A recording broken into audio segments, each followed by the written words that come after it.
জামায়াত ইসলামের পক্ষ থেকে আমরা নলডাঙ্গা পৌরসভায় নির্বাচনী পথযাত্রায় নেমেছি।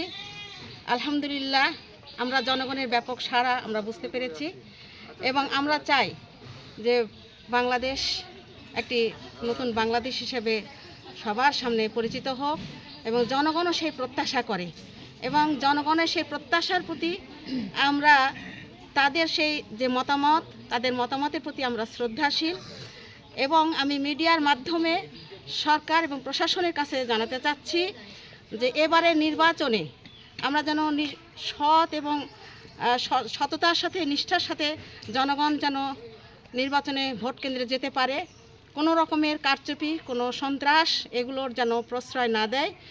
আমরা চাই প্রশাসনের কাছে নিরপেক্ষতা এবং সেই সাথে নির্বাচনী কাজে নিয়োজিত যে সমস্ত কর্মকর্তা যারা ভোট গ্রহণ করবেন তারা যেন নিষ্ঠার সাথে সততার সাথে তাদের দায়িত্ব পালন করেন। আমি সেই প্রত্যাশা করছি এবং এলাকাবাসীর শুভকামনা করছি। আলহামদুলিল্লাহ আমরা মানুষের দ্বারা দ্বারা যা পৌঁছাচ্ছি, সবাই আমাদেরকে সাড়া দিচ্ছে। অসংখ্য আমরা যেভাবে চাচ্ছি তারা সেভাবেই আমাদেরকে হ্যাঁ বলছে। আমরা দাঁড়িপাল্লা ইনশাল্লাহ জিতবে, নলডাঙ্গা সদর এবং পৌরসভা ইনশাল্লাহ আমরা দাঁড়িপাল্লা জিতব।